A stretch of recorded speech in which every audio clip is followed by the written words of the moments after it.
Let us drain our cups to these three strong boys. I dare you to say that again. Why? It was only a compliment.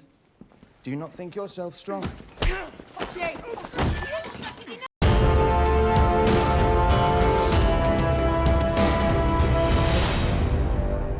Hey everyone, welcome back to my channel.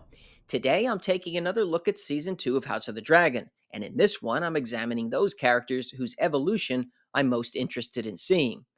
Now that doesn't necessarily mean they're the most interesting characters in the show, but they're the ones who have the most potential to change due to the events we saw in the finale.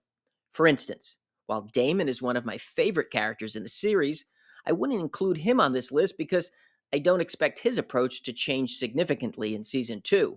War is breaking out, and Daemon will do what he's most adept at, seeking revenge and bringing fire and blood to the Greens. So let's take a look at 5 characters that have the greatest potential to evolve.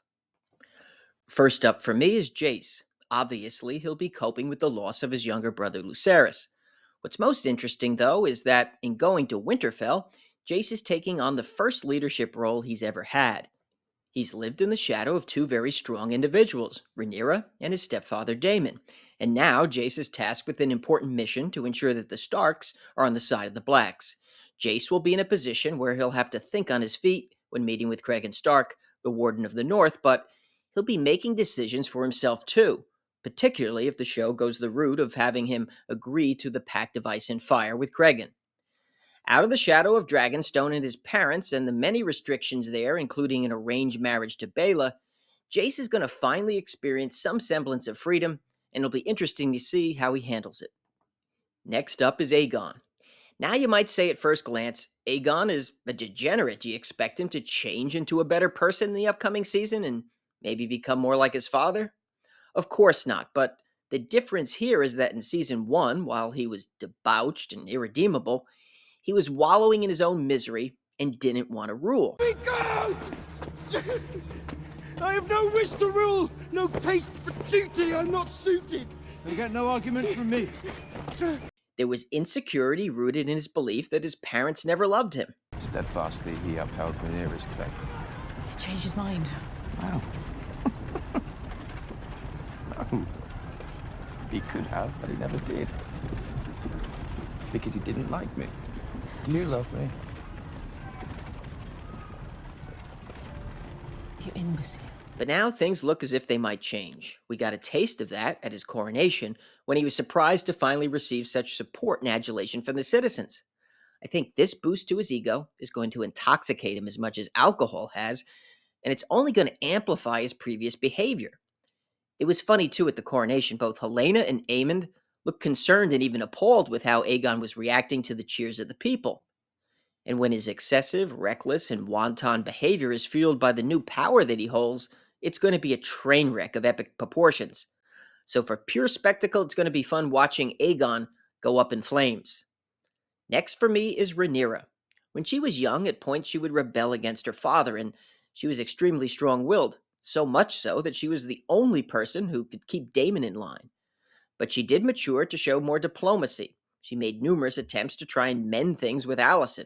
It was Rhaenyra's idea to marry Jace with Helaena, an attempt to end the rivalry between the two sides of the family.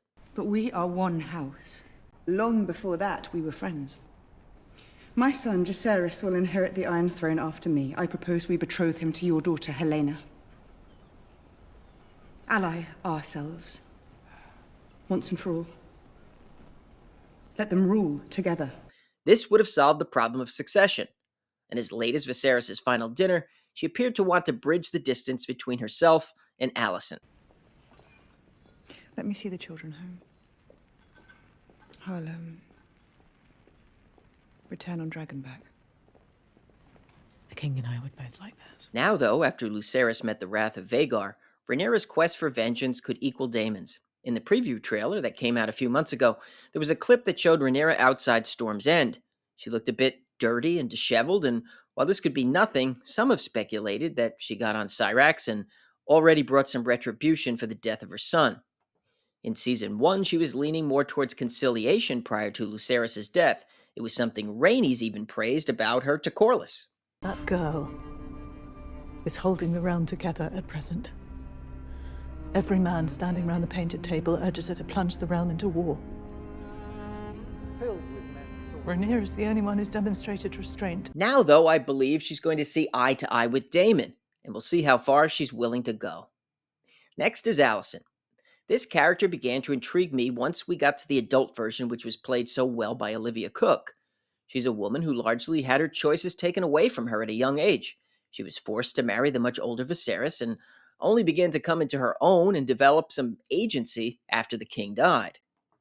Alicent has said before that she believes the best approach is to work within the system to influence the men in power. We do not rule, but we may guide the men that do. Gently, away from violence and sure destruction, and instead toward peace. I think Season 2 has the potential for her to see her whole worldview come crashing down upon her. She already has animosity for her father, but now she's going to see her eldest son spin out of control. The biggest blow, though, I think, will be when she finds out that Aemond, the one child she could count on, started the war she was trying to avoid. She's likely going to feel as powerless as she was when she was younger and being pushed toward Viserys by her father. But now it's her own sons who are out of control, and she's helpless to do anything about the impending calamity. Finally, the character I'm most interested in seeing is Aemond after the events at Storm's End. How is he going to describe what happened?